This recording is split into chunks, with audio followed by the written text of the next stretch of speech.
aldeanos cómo se había infectado el niño. Nadie me respondió. Escuché unos golpes contra la puerta cuando el puño del niño comenzó a golpear con fuerza la frágil madera.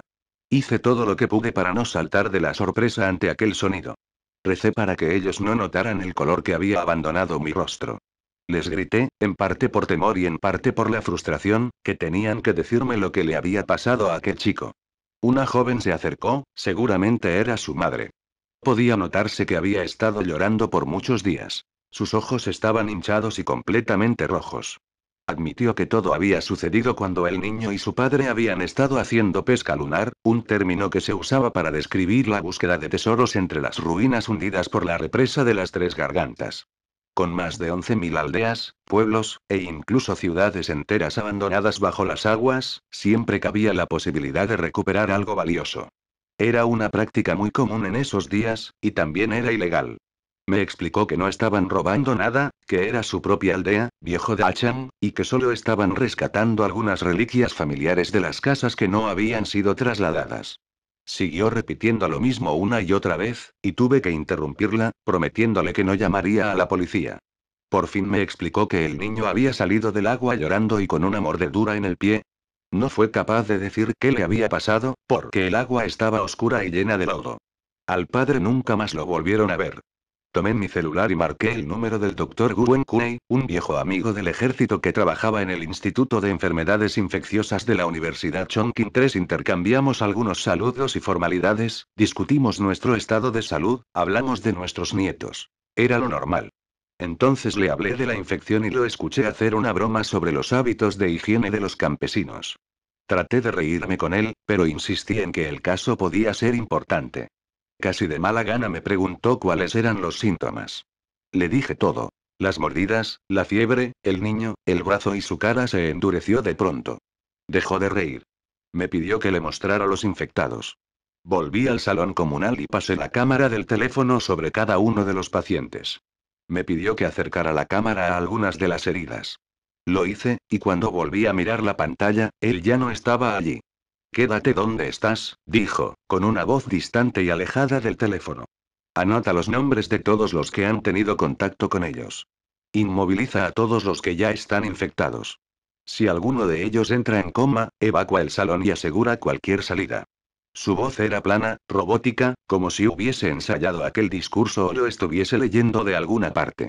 Me preguntó, ¿estás armado? No, ¿por qué habría de estarlo? Respondí. Me dijo que me llamaría de nuevo, otra vez en un tono de solo negocios.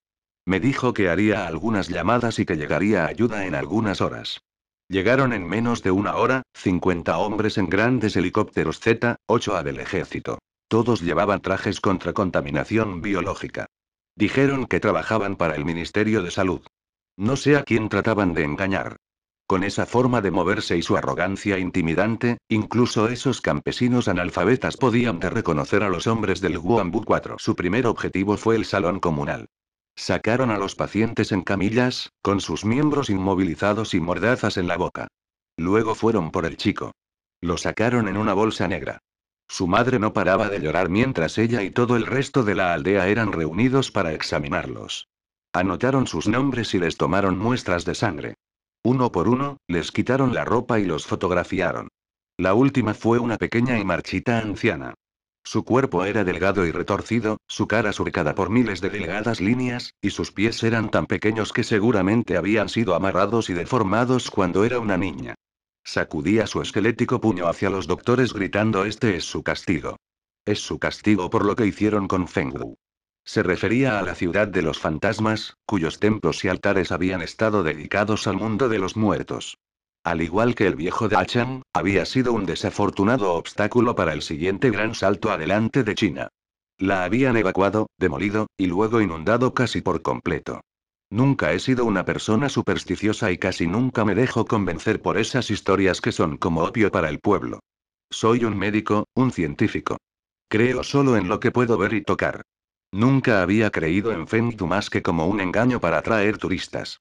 Por supuesto, las palabras de aquella vieja no tuvieron ningún efecto en mí, pero sí su tono, su furia, y ella había visto suficientes calamidades en su paso por la tierra. Los terratenientes, los japoneses, la terrible pesadilla de la revolución cultural, y ella sabía que estaba a punto de ocurrir otra tormenta, aún a pesar de no tener la educación suficiente para entenderlo.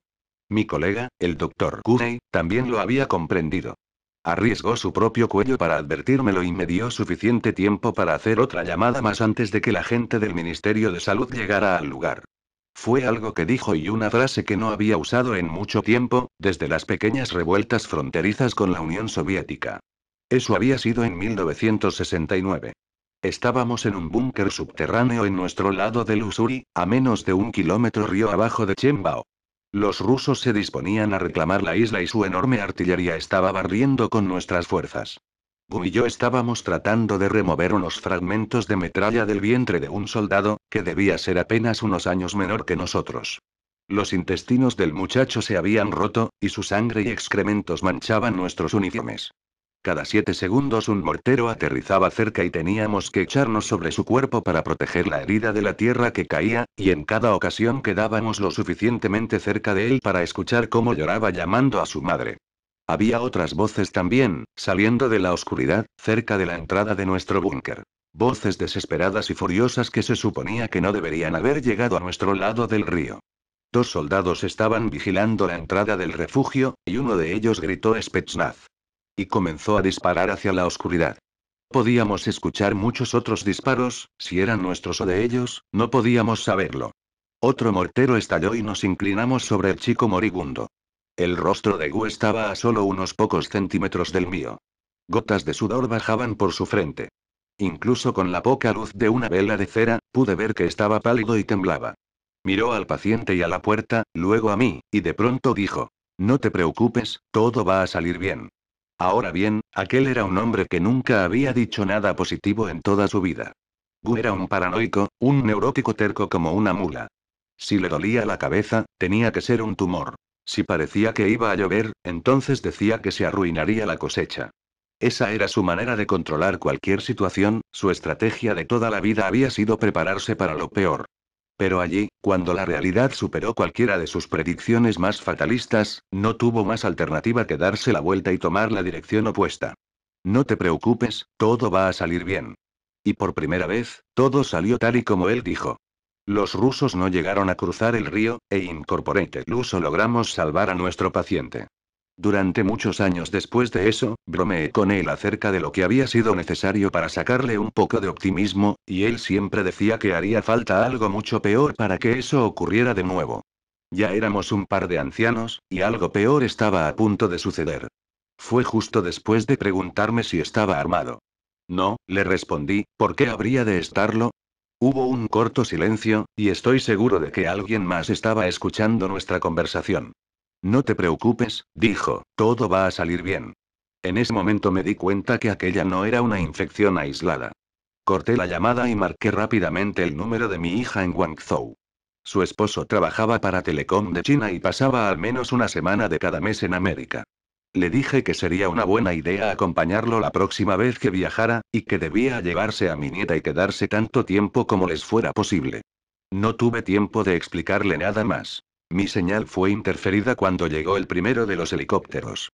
Las últimas palabras que pude decirle fueron: "No te preocupes, todo va a salir bien". Wang Jingsu fue arrestado por el MSN y encarcelado sin presentar cargos formales. Para cuando logró escapar, el contagio ya se había extendido más allá de la frontera de China. Lhasa, República Popular del Tíbet, la ciudad más poblada del mundo, todavía se está recuperando de las últimas elecciones populares. Los socialdemócratas derrotaron al partido del Lama en una victoria atronadora, y las calles hierven de rebeldes. Me encontré con Muri Telebaldi en un concurrido café a un lado de una calle principal. Tenemos que gritar para hacernos oír sobre la multitud de Utrika. Antes de la plaga, el contrabando por tierra no era popular. Conseguir los pasaportes, los tiquetes falsos para el bus de turismo, los contactos y la protección al otro lado, todo eso requería mucho dinero. En ese entonces, las únicas rutas lucrativas eran hacia Tailandia y Myanmar. Donde yo vivía, en Kashi, la única opción era hacia las antiguas repúblicas soviéticas.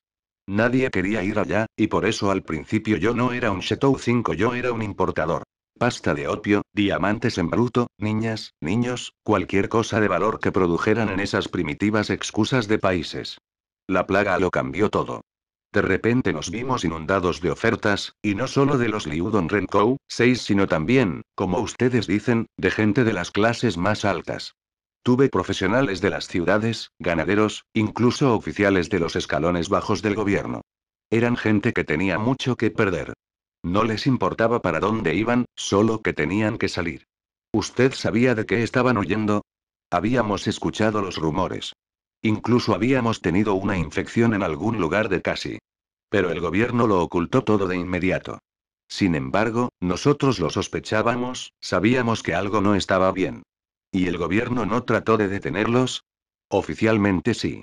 Las penas por el contrabando se hicieron más severas. Se reforzaron los puntos de control en las fronteras.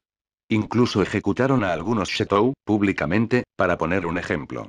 Si no se conoce la historia real, si no la vieron desde nuestro lado, cualquiera pensaría que fueron medidas efectivas. Entonces no lo fueron. Solo digamos que hice rica a mucha gente. Guardias fronterizos, burócratas, policías, incluso alcaldes. Todavía eran buenos tiempos para China, y la mejor manera de honrar la memoria del presidente Mao era ver su cara en la mayor cantidad posible de billetes de 100 yuan. Entonces tuvo mucho éxito. Casi era la ciudad de moda. Creo que el 90%, y quizá